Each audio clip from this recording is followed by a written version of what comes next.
There we go. And I'm going to take a moment to ask my colleague Carmen to let anybody who's on the call know that if you want to hear this presentation in Spanish, you can do so. So Carmen, I'm going to turn it over to you for a moment.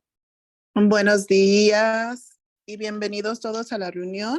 Si necesitan escuchar esta interpretación en español, lo único que tienen que hacer, si están en su computadora, van a ver abajo en el tablero, van a mirar un símbolo de mundo y allí van a poder elegir el idioma en español.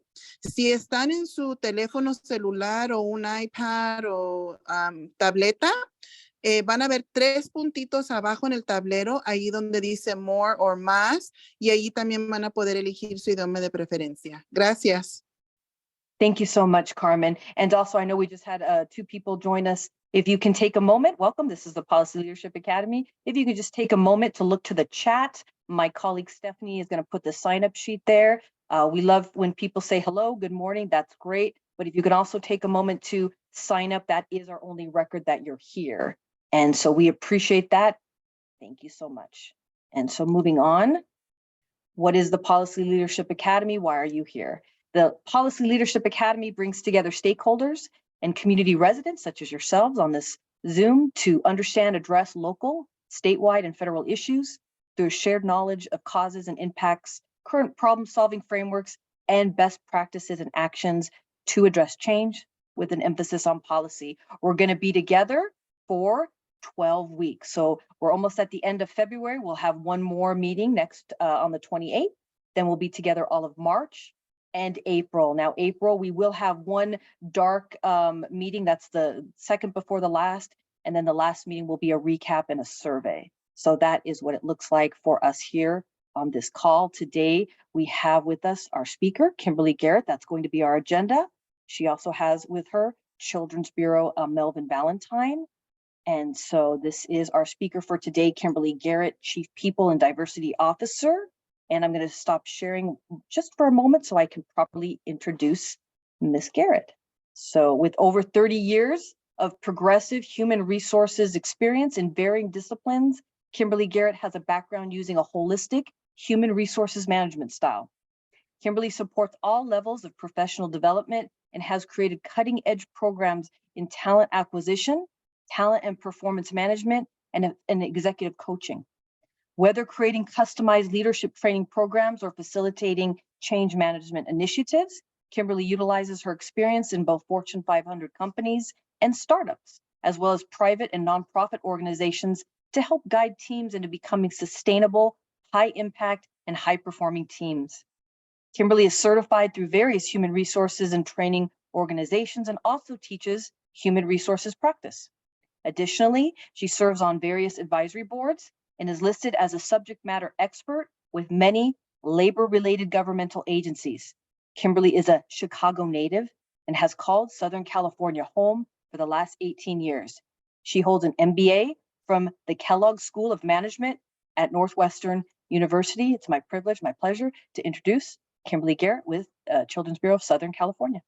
Tracy, thank you so much. That's so generous of you. I really appreciate it. And good morning, everyone. And before we get started, just want to have a wonderful nod to my partner in crime, Melvin Valentine. You'll see him there. He's going to be taking over for a minute or two with this as we co-partner this and co-facilitate it. We are so excited to be delivering. Once again, this is our third year in a row, Tracy. So thank you for keep inviting us, Stephanie and Tracy. It makes our heart dance. We always love this event. So welcome. Good morning, everyone. Good morning. I need energy. It's a Tuesday after a 3-day weekend. I feed from you, you feed from me. This whole session is around developing relationships. So if I can't do it right now, then we might as well just close this down because I don't know what I'm talking about. How's that? So I am going to be all about developing relationships with you today. If you can, I implore you, beg you, plead with you to please put your cameras on because it does help the experience so much better. If not, I totally get it. But we will be doing this as an interactive event. So this is not just me talking at you. It is us speaking together and getting to our own universal truths with regards to developing relationships. Melvin, why don't we go ahead and start our process? So cultivating strategic relationships every day. Relationships are tricky, and especially now, right? If you're now kind of emerging from the cave of the pandemic and you start to have in-person environmental sessions with each other, you got to kind of figure out again how to navigate relationships. We've been so used to doing it just virtual or telephonic or even on text messaging. And now some of our social graces have gone by the bye-bye. They've gotten a little weak. So this could not be more timely, Tracy, as a subject, because I know for myself, I am continuing to cultivate my own relationships and being able to be much more fluent with how to partner with folks. So let's take it away. What will we be talking about this morning? Well, this is what we're going to do. We're going to explore the tools to develop and cultivate sustainable relationships. That's the key. Anyone can kiss and run, right? We can all do a drive-through, hey, how you doing, and keep on rolling. But sustainability with relationships is where the power is. And then also creating strategies on diverse networking techniques. It's not a one-size-fits-all anymore. It's a complete hybrid experience where you can do things both through the online environment, in-person environment, offline environment. We're going to talk about that. And then communicating for the long run. How do we build up our communication styles and leverage the relationship through communication? We will also start to explore the power of influence. Each one of us walks in our own influence. You may not know it. You may not even think about your influence, but you do have it. And then how to bring that out, how to bring the sun into that power of influence that you share. And then finally, but certainly not the least of this, connections, building them, creating them, and stop taking from them and start giving. That's kind of intriguing. So let's go on, Melvin. Let's get in here. So before we even get started, we have to be intentional. Relationships, just like any kind of one-to-one interaction with other humans, needs to be intentional, especially in the business environment. You can't just rely on happenstance. That's the kind of stuff that happens on Hallmark movies, right? I see you, you see me, woo, sparks fly. Yeah, that's on TV. In real life, we have to be much more intentional. We have to think about what is it that we need to do and who do you need to meet? Who do you need to meet? That's the first question. You can't just be, running around like whack-a-mole going, oh, wow, I happen to meet so-and-so. Isn't that interesting? And boing, look at it over here. Now, some of that works. And boy, you can get some leverage on that. But for the most part, that's not a strategy, is it? That's not a strategy. So your first step is to do your research. That's the first step, generally with anything that is worthwhile. Do your research. Kind of, that should make you happy. So do your research and determine who exactly you want to meet. Now, why is that, Kymberly? Why do you say that? Well, it takes some of the guesswork out of the way. Number two, it starts to build what your intentions are all about. If I'm trying to, let's say, I want to meet other people who do what I do, who are heads of HR in other nonprofits. Now, if that's the group that I'm targeting, I don't think that it would be good for me or advantageous for me to go with the group that is Toyota Mechanics Association. I'm probably not going to find too many of my folks.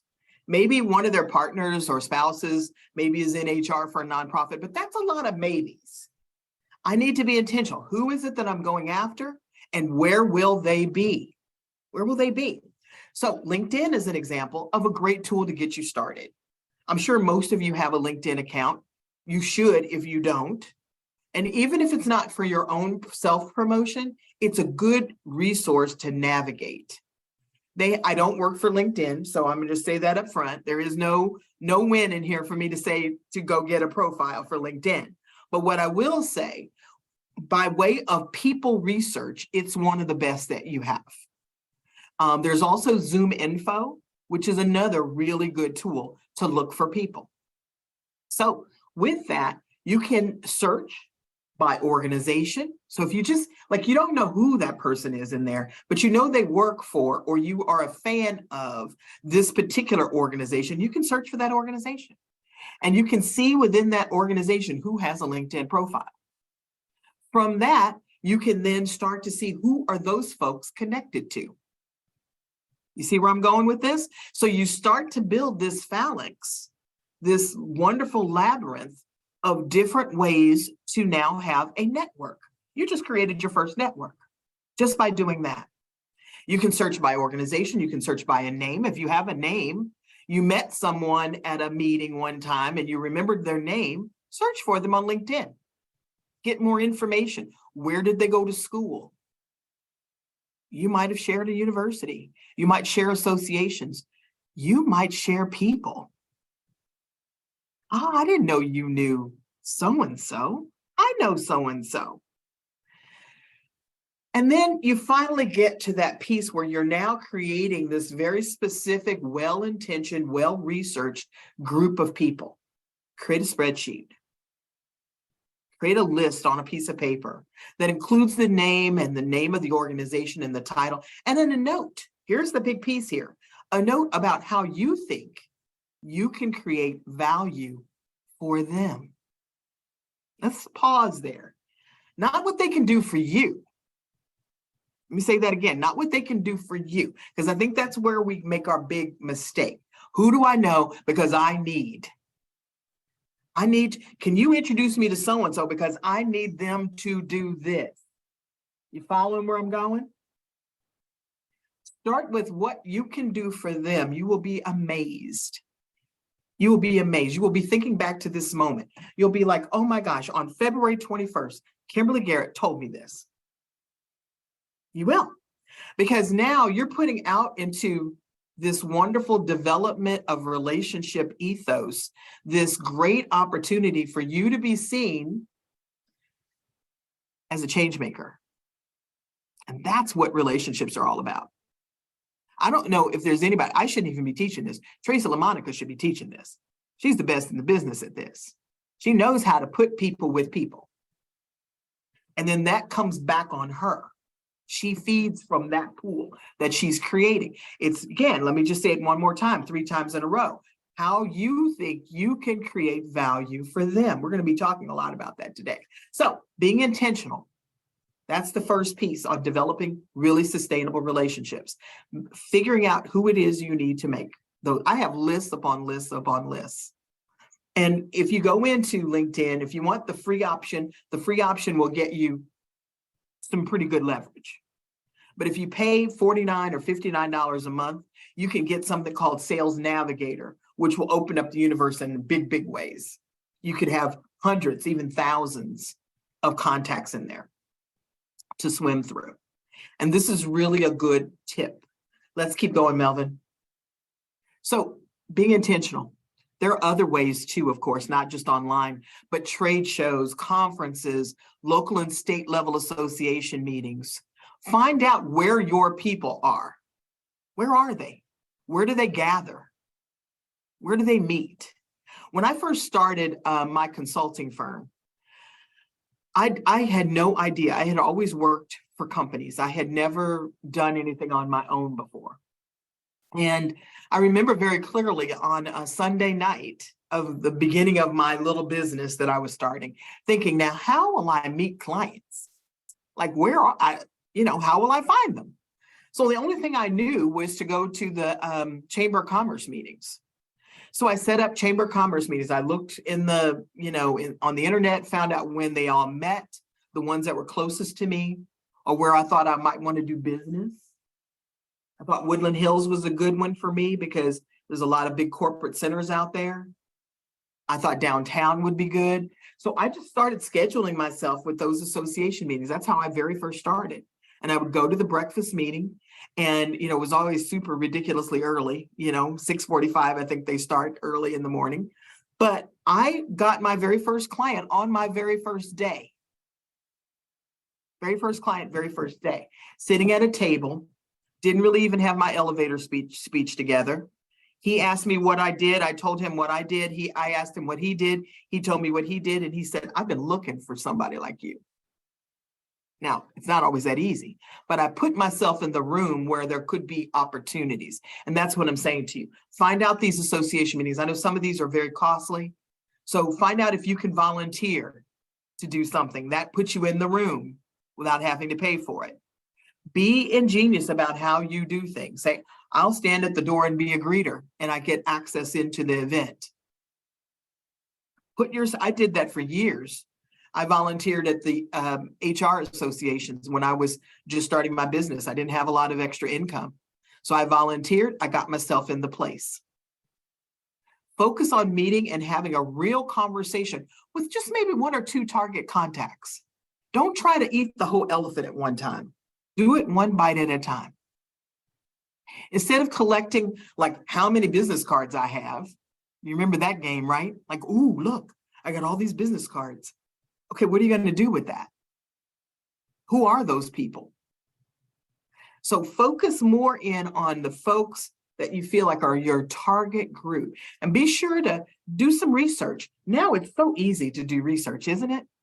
You're walking around with a computer in your hand. Everyone's got one, your phone. So when you're in the space and you see Joe Smith, you look up Joe Smith of XYZ organization and you get all the scoop on him. So that when you meet him, it's really not like a cold call. It's really more like a warm call because you know a little bit about them. You remember the old adage about 6 degrees of separation? The internet has shortened that, hasn't it? It's made it like 2 degrees, 1.5 degrees. So you probably know someone who knows someone who knows someone. You may have common interests. That's why in my bio, you heard Tracy say 3 things that would give, and it's happened before in speaking engagements. Not all of the, she's done this, she's done that. That's just information. Let me tell you the 3 things in my bio that have gotten me more, hey, I want to talk with you afterwards. She's from Chicago. She went to Northwestern, and she's been in LA for 18 years. Those 3 things always get people talking to me. Not all of the stuff. It's those 3 things. Why? Because those are relationship builders. That's why you put those in your bio, so that people know something about you. I have another bio that says I'm an NFL fan. That one always gets people talking to me. Hey, who's your favorite team? It always gets something. Oh, you went to Kellogg. My sister went to Kellogg. Oh, I grew up in Evanston. Oh, I'm from Chicago. Oh, I'm from the Midwest. Before you know it, conversations start. Be sure to read about those backgrounds, the roles that they play, their interests. Interests mean a lot. Interest opens the door. Oh, I see that you were in such and such and such and such. Oh, I see that you are in blah, blah, blah. Me too. Many people who join sororities and fraternities, I did not join either. However, many people see those as door openers later in life. At the same time, you're not confined to these offline events in order to form strong connections. You can join things online too. Maybe you're more of an introvert and you prefer to do things not in person, or maybe COVID's still, out there a little bit and you're not able to go to as many in-persons. Look for Facebook groups. There's tons of them. Look for meetups. They have both meetups in person and meetups online. And then LinkedIn, okay, here I go back to LinkedIn again. They have groups. Yes, they do. They have a group for everything. All you have to do is go in groups at the search button and then type in just maybe 1 or 2 words and you'll see all of the groups that are associated with that. Join them. Get in there. Go to the meetings. Sometimes they'll say, hey, we're having a meeting or we're having an event. Go to those. The more you put yourself out there, relationships don't just happen to people. Whether they're personal or professional, you have to work at them. So let's keep going, Melvin. So Melvin, why don't you introduce this exercise, and then I will be buttoning off, and Melvin will take you for about 20 minutes, and I'll be back after that. Melvin? All right. Absolutely. Thank you so much, Kymberly. So carving out your space, here's a couple of questions I want you to consider once I put you into breakout rooms. Who are your treasured business relationships? As Kimberly was talking, I was thinking about people that I previously worked with who were important parts of my network, and I may have had to recreate that relationship, right? Reach back out and check up and see what's been going on, or share something about what's going on with my life. So I want you to think about, who are your treasured business relationships? How did they begin? You know, some of us may have mentors or peers that we've worked with for a long time. What techniques do you use to keep them both healthy and sustainable? Right. So what are you doing to keep those relationships going, so you can go back and invest in them and be able to pull things from them? What are the investments you make to keep them thriving? Identify your introduction opening. Do you have an elevator pitch when you first meet someone? Say, hey, my name is Melvin Valentine, and this is what I do. These are the things that I'm interested in, right? What are those things those conversation starters that you have? And then of course, describe your follow-through process. So once you meet someone, you know, share some of the successes that you had as far as following up with them and nurturing and building that relationship. Let me see, we have about 20, a little bit over 20 people.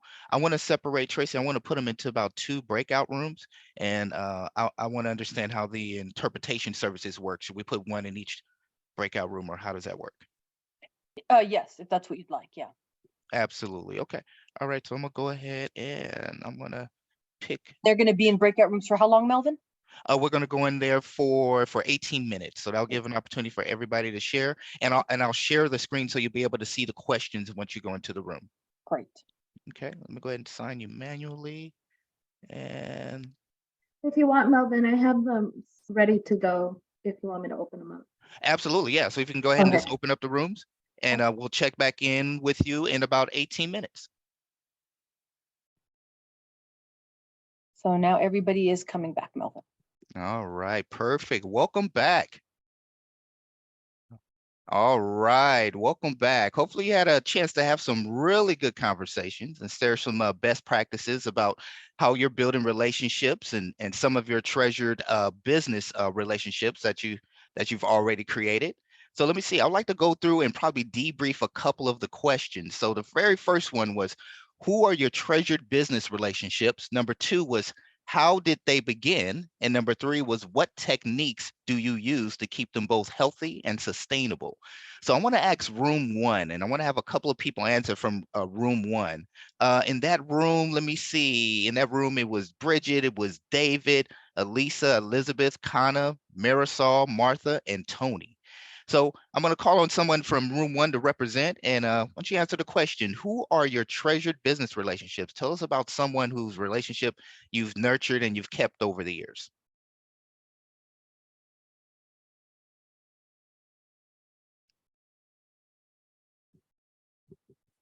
I see 2 people smiling.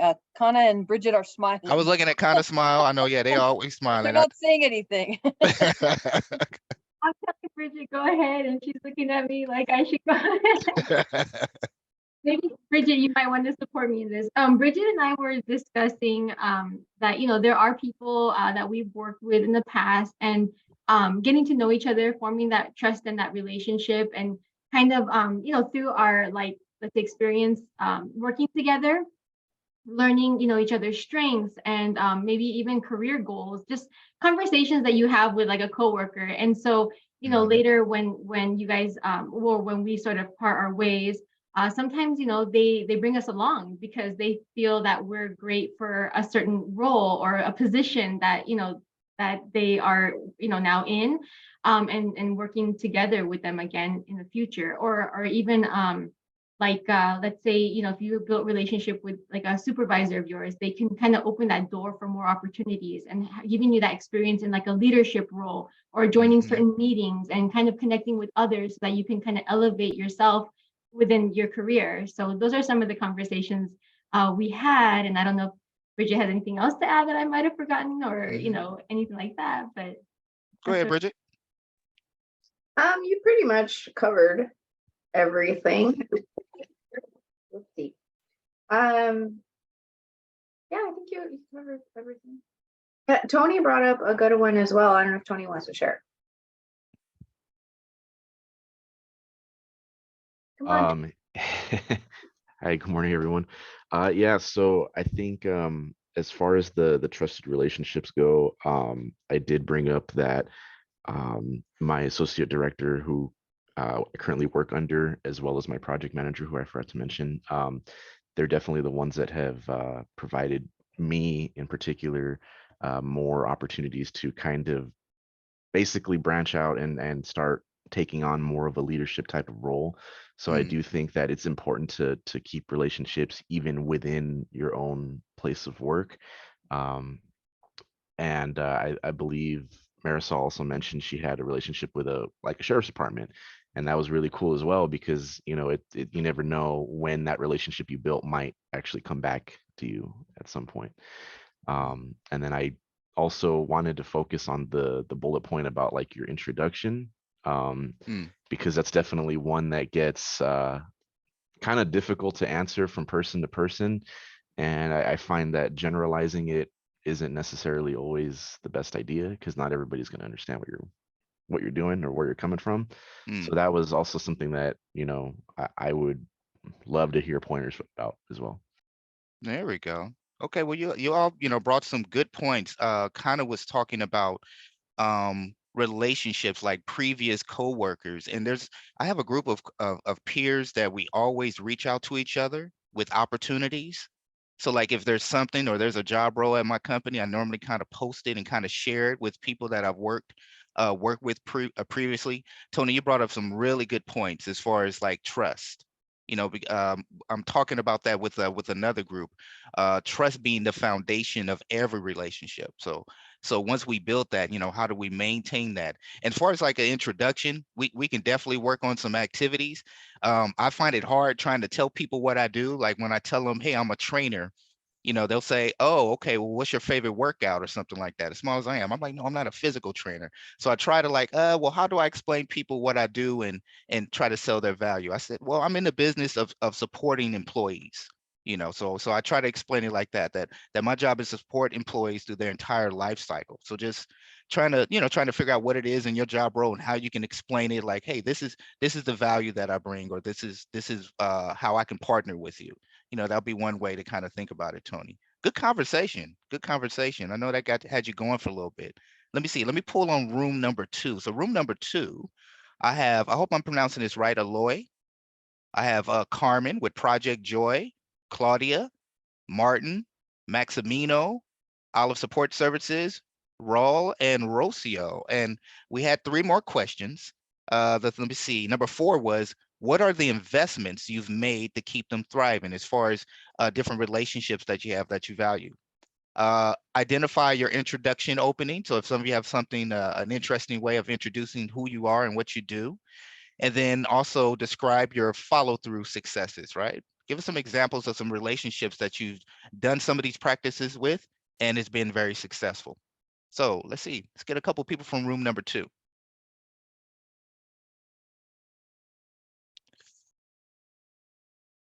Come on, Martin. Okay. I'll Come on, go for Martin. it. So I'll try to do like a quick recap of what I hear from our folks. From Claudia, I think she has a very close relationship with a couple of agencies that basically she collaborates with. I think she opened, and I think I heard a message across with Raul, with Ashley, I forgot Maximino. One of the main points again is communication, establishing those roles and maintaining it. Raul, for example, mentioned the way that he introduces himself. There's not like a particular way, but basically trying to make it personal. So that is essential, basically, to keep long, healthy relationships. Once you build them, I mean, you have to be like basically invested in it. And I heard a message also, for example, from Ashley in aligns with that, which is about trust. So if there is no trust, I mean, how can you build it? It has to be like a two-way road. So that's the other portion. In my case in particular, it was about listening. So when you listen attentively, you open that conversation. So you find many ways that you can basically align with certain agency, with certain person, and then you identify ways that you can work together. So you'll be surprised, maybe not directly, but maybe through a partner agency or someone else that can benefit you or benefit someone else. So there's always, you have to be open to that conversation. Very good. What else from room number 2? What are some investments that you've made to keep those relationships thriving? Do you have an introduction opening, some advice for some of your peers? And then do you have any examples of any follow-through success? Hi, this is Ashley. Hey, Ashley.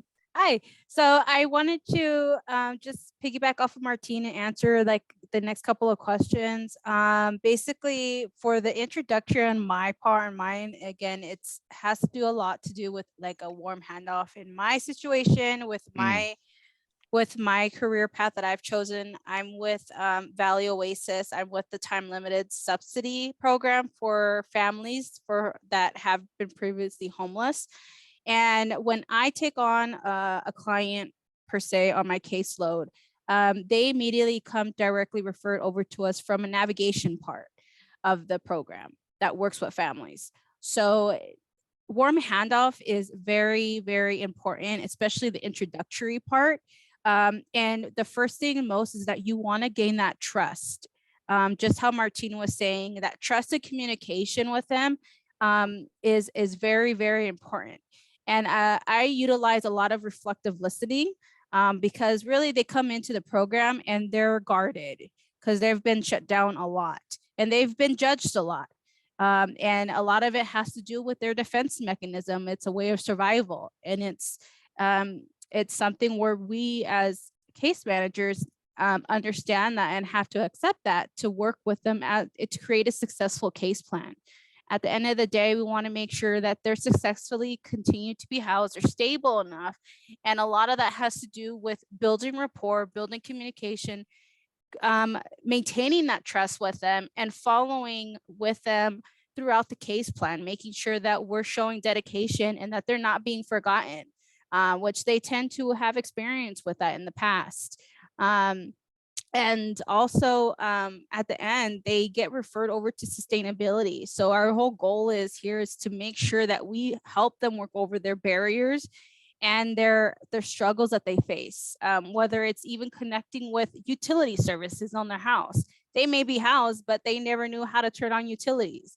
And it's that education and that assistance just to help guide them in the right ways. So I think a lot of that has to do with just all of the above: communication, building that professional rapport, building those professional boundaries with them. And then also, not per se holding their hand, but showing them and utilizing those life skills because they weren't utilizing those before. So that's where I stand on introductory part with the participants.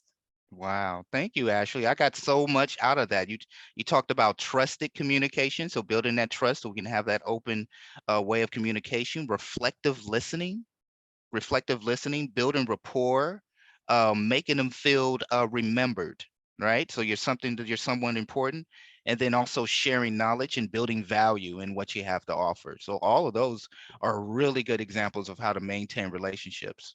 All right, that was wonderful. Excellent job, team. Excellent. All right, let's see. So let's get back to the presentation.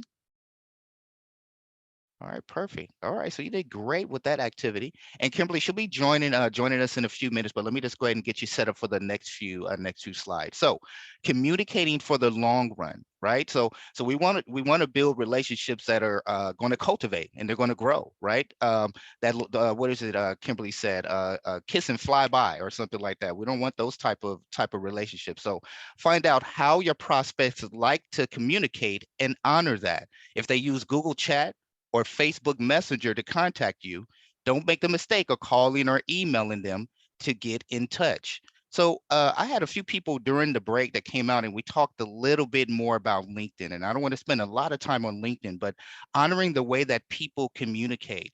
Why is that valuable when you reach out to someone or you continue to communicate with them in the way that they like to communicate? Let's say, for instance, like with me, you'll probably get better contact with me if you use messaging. You probably get a faster response if you really want to interact with me. So what's the value in reaching out to me the way that I like to be communicated with? Let me get a volunteer to come off mute and tell me a little bit about that. And how does that work for you? How do you like people to communicate with you?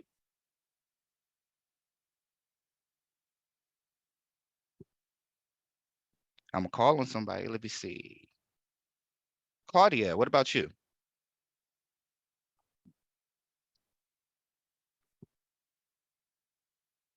Okay, so I feel like it shows respect, like when you actually, let's say if somebody has a any preference, in communicating, and where you try to keep up, with their same preference, they're going to be probably more, they're going to feel, obviously they're going to feel comfortable, right? Mm-hmm. And you're being respectful as well. For instance, and this happened to me before. I really had a hard time, with phone calls, and with phone calls, because it would make me feel like afraid that I would not be understanding, especially when English is a second language, right? Yeah. So I would feel like I would feel more comfortable with text and emails because of that, because I feel like, oh, when I get a text or when I get an email, I can actually organize my thoughts, answer everything they're actually requesting from me. I know that I'm not going to miss anything. But the process in a phone call is different. I know sometimes I could miss things, like with spelling, I could be very slow when it comes to spelling. I'm getting better at it. I'm getting better. I'm working on that. But if you ask me, how do I prefer? I would definitely prefer emails and texts. But so I feel like when someone takes that into consideration, it's not that I'm being mean, or it's not that I don't like it. I would definitely take on phone calls and I'll work on it. And I would say, please be slow with the spelling, because it takes me some time. And they do. I'm working on that, but I do appreciate when someone communicates in a way of my preference, because it's just helps me. It helps me. There we go. And it keeps you on track, because sometimes if people are trying to reach out to you in a way you're not accustomed, you may miss that communication. You overlook it. And that brings harm to the relationship. There's been times, and I apologize if some people are on this call, I haven't returned an email in 48 hours. And it's because I'm not accustomed to looking for certain people in my inbox. So trying to keep that understanding how people like to communicate and focusing on that to build that relationship. Kymberly, I remember we kind of talked about that before, as far as communicating the way that people are used to receiving information. Yeah, and that goes just back to taking the time to understand who it is that you're interacting with, right? Taking the time, asking those questions. I love it when someone says to me, Kymberly, how is it best for me to get in touch with you? I love that question, because then that means that you're into me, you're listening, and then you use that way. Like, I love to text. If you want me quickly, texting is the way to do it for me.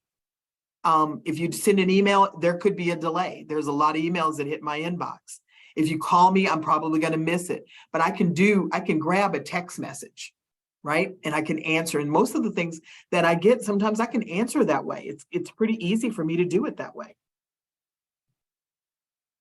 Does that make sense to everyone? It does. Okay, wonderful. Well, thank you. Thank you again for allowing me back into your life. Let's keep going, Melvin. So, as we think about relationships, we could not have this discussion without talking about influence. Your influence is huge. It's your secret weapon. It's your superpower, is your influence skills. And so as we define it, it's really the competency that refers to the ability, your ability, to have a positive impact on others, to persuade or convince them to gain their support.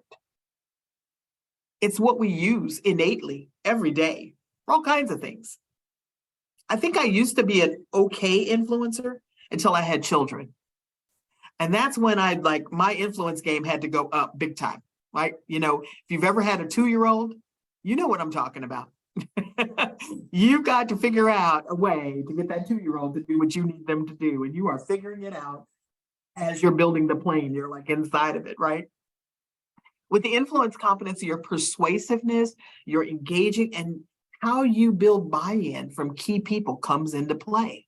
So when we look at these words here on the deck here, mastery, and effect. I love that for influence. When we think about the effect, what's the effect or the impact that you have? I think sometimes we shortchange ourselves on the power of our own influence. I don't think we always think about why we were able to get someone. Have you ever had someone say to you, oh, Tony Reyes, I bet you could talk to Jill. I bet you would probably be able to talk to Jill better than me. Tony's like, why me? I just think you would. Right? Or Martin might be the one. You know, Martin, I think if I connect you with so-and-so, will you try to have that conversation? Because I think you two would connect really well. It's that influence. It can be informal influence or it could be formalized influence. You know, when you get into Sacramento, of course, there's an influence that goes a different way. Influence means something different in Washington, D.C. But how you gain that influence and how you use it, and hopefully use it for the power of good, right? Because I always worry a little bit about when you talk about influence, it can also be the power of bad, which is a whole nother subject for another day. But we're working from the standpoint of it being positive influence and how we persuade people, how we have impact, how we build that idea around that social connection that we make with people. There's a lot of people, Melvin and I train together all the time. And there are certain people in the classroom that I will say to Melvin, I think you would be able to talk about this better than me. And it's just because I understand where his superpowers are. I understand where his influence powers are versus mine. And the same with, he'll call me sometimes, say, Kymberly, can you reach out to so-and-so? I think you'd be the one to be able to do that. So we leverage each other really well that way. And get your own thought partners that way and understand what other people's superpowers are. That's part of this developing of relationships, isn't it? Like understanding about superpowers and how to do that, right? Let's keep going, Melvin. So, of course, there's some principles of influence. Let's talk a little bit about these. So, reciprocity. And this is the view that your connections actually have value. I'm an older woman, so I'm gonna date myself a minute. So I came into business in 1979, and the Rolodex was everything. That's all anybody talked about was what's in your Rolodex, who's in your Rolodex, and that was the power that you had based upon those names that were in your Rolodex. You guarded those Rolodex. You were like, I don't know. Who do you need them for? What do you need them for? You know, you didn't want anybody to take your influence away, your connections. But view your connections, each one of them, everybody that you know, whether you keep your business cards with a rubber band around them. I know some of you do that. I do. Throw them in a little business card box and throw them in there. Look, that's currency. Tracy's laughing. She must know what I'm talking about. So that's value. Every now and then, probably about every couple of months, I just go through. I have tons of business cards. I have tons of contacts. How many times have you gone into your phone and actually looked at your contacts? You collect them over time. And I grade them like, oh yeah, this person. I forgot about this person. Tend to those like little gardens. Because you might be able to give a little something. Sometimes get a little something in return. Commitment to influence. People want their beliefs to be consistent with their values. So if I'm looking at Brigitte and I'm thinking about her and what she believes to be important, I'm not saying be inauthentic, but you have to find some place in there where you have a meeting of the minds. That's how you create that wonderfulness that goes along with having stickiness with a relationship. And then social proof that. There's nothing like being validated based upon what others are doing. Claudia, oh my gosh, I love the work that you're doing. That aligns to what I'm thinking about too. Let's talk about that. And I know the work that you all do in the Antelope Valley especially is all about this interpersonal development of relationships. It's how you get your work done. It's how you make all the wonderful things that you do for people get done. We call that social proofing. Lead with knowledge. That's a big one. Your expertise is also currency. No one is like you in the whole world. No one. I have a twin brother, and he and I share a lot of things alike. We're very much alike in very many things. I'm in HR, he's an employment attorney. We both like the same kinds of things. We both are insomniacs. We both have a lot of things. But guess what? We're different. We're different. Lead with your knowledge. Your knowledge is one of your superpowers. You're bringing something to the table, right? It's kind of like if you sat down across from somebody and they said, well, this is what I know. And then you say, well, this is what I know. Well, now you got a starting point. And then the more you like someone, don't you just find this, the more you'll be persuaded by them? There is something valuable about your likability quotient. If you're gruff all the time, I'm not saying everybody's got to be walking around Paula Sunshine, but I am saying that when you've got that face, you know that face, who wants to approach you? I don't. Like, I'm like, who else do I know? Wow, I could be missing something. You go, oh, you know him, Jimbo. You know how he is.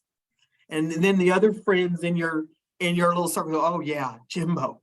Oh, he's a tough one. You go, well, who else do we know? How many times have you said that? Like, who else do we know? Oh, Jackie. Yeah, let's go to Jackie. She's nice.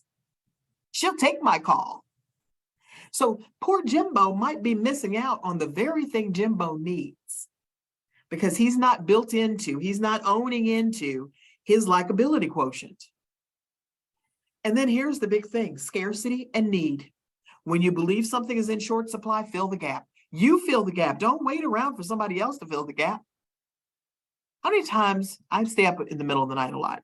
How many times in the middle of the night are you watching the TV and somebody says, they've got some new invention. And you go, I could have thought of that. Or I was already thinking that. It happens a lot, right?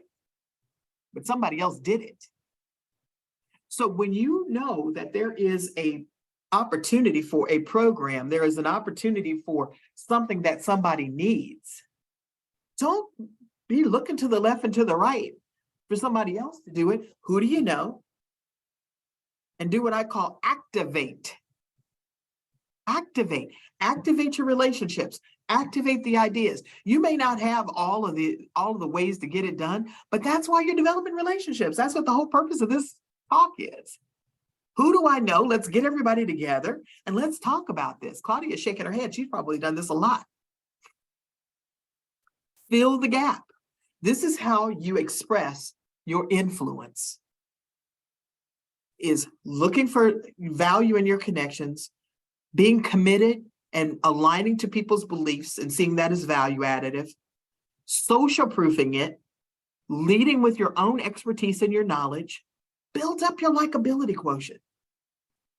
Are you blocking your own self? Are you blocking your own success by putting up a barrier? Maybe it's not even who you are. Maybe it's just how your affect is.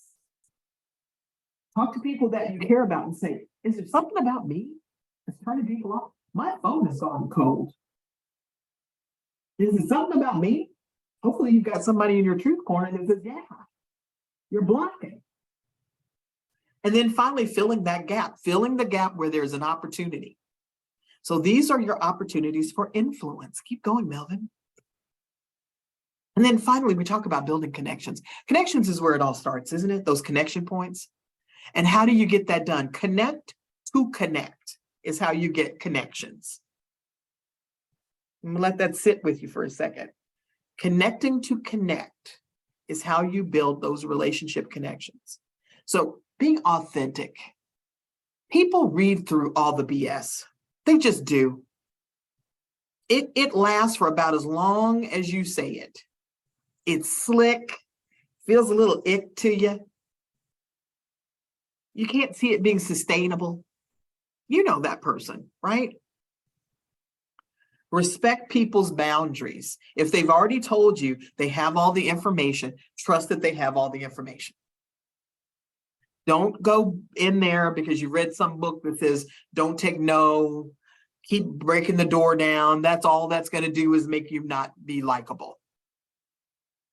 Stay focused on the present. And I'm going to change that a little bit and stay focused in the present. What are we doing right now? I think oftentimes, have you ever been to a conference or something and you think you're having this really engaged conversation with somebody like, oh, I've been wanting to talk to Melvin. This is really great. I'm finally talking to Melvin. And then out of the corner of my eye, I see Claudia walking. And I'm like, ooh, but I really wanted to talk to Claudia. So I'm talking to Melvin, but my eye is on Claudia. I don't want her to leave that room. How's Melvin feeling? What have you lost in that conversation that you might not ever get in the one you're hoping for? So staying in the present, staying focused. People like for you to be present. I tell the story all the time about, I read an article one time about President Obama. And they talked to a woman and they said, what was it like to be, you were there, what was it like? And she said, you might not have gotten but 25 seconds, but they were complete 25 seconds. Like he looked at you and you knew he was there with you for those 25 seconds. And it was such a great visual for me. And I was like, I'm going to be like that. I'm going to try and be more like that. Where when I'm with you, I am with you. We may not be but for a moment, but it'll be a meaningful moment. An authentic moment. People will remember that so much better than an inauthentic 30 minutes where it was all fluff and you were looking around, scoping the room to see who else you wanted to talk with, right? Move past the surface level, get deeper. How do you get deeper? Asking questions. In my head, somewhere in my head, there is a book. I've been threatening to write a book for 20 years now. And the name of the book always changes, but right now the name of my book is Ask the Next Question. Because it's the next question that gets you. That's what opens up the door. How are you doing? Pretty good. Okay, great. The next question should be, why only pretty good? Oh, this happened, this happened, this happened, this happened, that happened, this happened. Wow, look at everything you got. Asking the next question. Getting deeper in the surface level. Share the conversation. It was a good conversation. Let me take that conversation to someone else. I just met with so-and-so. I do this all the time. This is probably the one I do more than anything. I'll say, I just had the most amazing conversation with so-and-so. And I think now you and you need to get to know each other because this was an amazing conversation. Let me tell you what they talked about. So now you're amplifying someone else's expertise.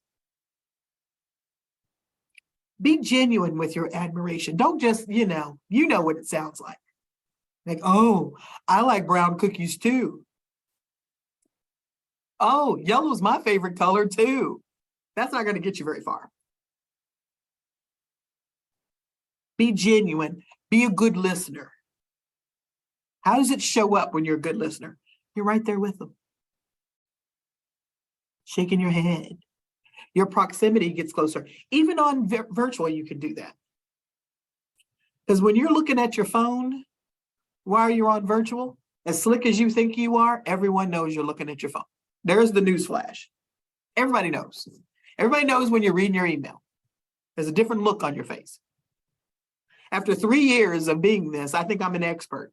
I call people out. I'm like, are you reading your email again? They're like, oh, sorry. Schedule your time. Your time is also a currency. So if you schedule time with me, I'm taking that as you schedule time with me. And then you come along and you say, oh, something came up. How does that feel to the other person? We had a half an hour, now we only have 10. Thought we had a half an hour. I was prepared for a 30-minute conversation. Reciprocate, give and get. Don't just take. Don't just take. I like my first interactions with people is to give. I try to give 3 times, then I ask. Because I've built up some investment now. You see, I'm with you. I'm not just trying to take what you need, what I can get from you, cherry pick and keep moving. I try to give, then ask. And then give. Because what will happen is people will start to give me. They'll call me. They'll say, hey, I was thinking about you. Let's keep going. It begins with you on sharing valuable content. Hey, you see, do you just love it when someone sends an article that you know that you just are so excited about reading this article? Like it is tailor-made for you. You're like, this person knows me so well. Oh my goodness, thank you for sending me this article. Don't you just love that? I love it. I love it when people do it for me. I love it when I find a really great article to give to someone. I just can't wait for them to read it. Melvin knows. Do it a million times a day, probably too much. One of the easiest things to do is sharing relevant, valuable content to let them know you're thinking of them and you're attuned to their challenges and needs. I might spend some time with Claudia and Claudia is telling me about something, and then I happen to run across an article and I'm like, Claudia would love this article. This is exactly what she was talking about. And I send it over, just go, hey, saw this, thought of you. Hope you're having an amazing day. Developing relationships. These are sustainable ways to create long-lasting relationships. Let's finish up, Melvin. So the final thing I would say is honor their wins. Don't you just love when somebody finds something out about you and sends you a congratulations? It makes me feel so good because it's usually out of the blue. It goes without saying that you should be tracking the major happenings of anyone that's in your target circle. And you can do this really easily. Guess how? You can set up Google alerts. You probably already know to do this. You set up a Google alert, Connie Brubaker. Anytime Connie Brubaker's name comes up, you'll get tagged. You say, oh, wow, Connie did this. She just published this article. Wow, this is great. Let me read it. And then send her a note and say, Connie, I read that article. She'll be like, wow, how did they even know? Now, don't do it in a creepy way. Don't do it all stalkery like. let me put that codicil out there. Don't be weird with this, but be watching for when their organization is doing something that's really interesting, or that person is doing something that's interesting. The success depends on the quality of the relationship, and it should be a rounded quality, strong business minded, so that the client knows that when they get you in, they're getting all of you. They're not just getting, you're not there to just use them. You're not there to just cherry pick them and leave them dry. You're there for the long haul. And that's what people are looking for now, more and more, because we've come away for the last 20 years, since 2000, really, with these drive-through relationships. Everything is like super quick, super fast. Let's hit it and go. Keep going, move on. And there's carcasses behind us of relationships that we could have actually cultivated.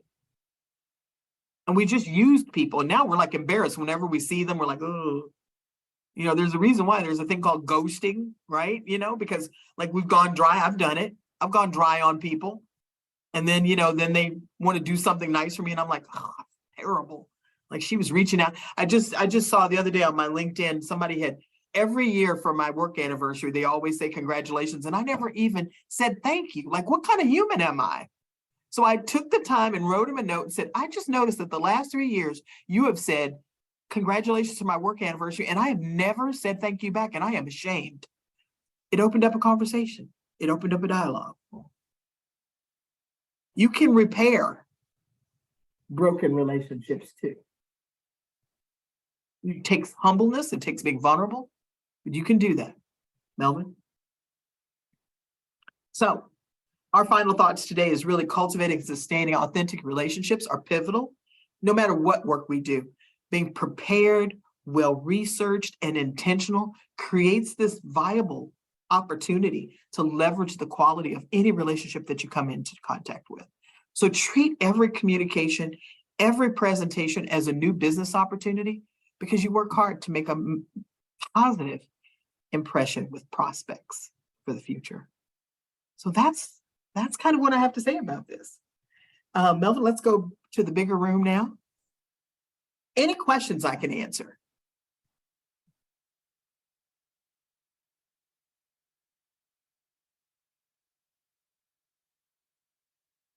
And if you're a little on the shy side, you could always put that in the chat if you wanted to let Kymberly or Melvin know something, or take yourself off mute. Here's your chance. I hope it resonated with things that when you start to think about how to develop really meaningful relationships. Tracy, back to you. Yeah, I always love having Kymberly and Melvin on. Kymberly, it's always a pleasure, but I always learn something new. So this was great. I love the asking, or not necessarily ask, but wait and see if you can give something before you ask. So if we could give Kymberly and Melvin a virtual or an actual round of applause. Thank you so much. No, thank you for joining us today, Kymberly. We really, really appreciate it. I'm just going to take 2 more minutes of your time, everyone, and then I will let you go. So thank you. Thank you so much. Bye-bye. So bye, Kymberly. So just real quick, our group site, if you haven't already joined us on group site, please do so. This is your chance to pull any of the documents that we post up there. You can also answer, we're having discussions, open discussions that we're having. So we'll be talking about each of the speakers afterwards with a question to kind of, food for thought and to kind of delve in deeper. So group site's there for you. Also, our link tree, if you're wanting to, this Policy Leadership Academy was brought to you by Best Start Region 5. And so our link tree is there. It connects you to our YouTube, all of our social media. And so again, that's the link tree. And then finally, next week, we're super, super excited. If you're not familiar with Juan Carrillo, he was our city councilman in Palmdale and now is our assemblyman. And so he will be next week, next Tuesday, problem solving negotiation for public sector leaders. So we're super excited to have our assemblyman up here newly elected. And then finally, thank you so much for joining us. We appreciate it. This is the Academy for our residents and stakeholders of the Antelope Valley. So we hope that you're enjoying it, and we'll see you next Tuesday. Thank you so much and take care.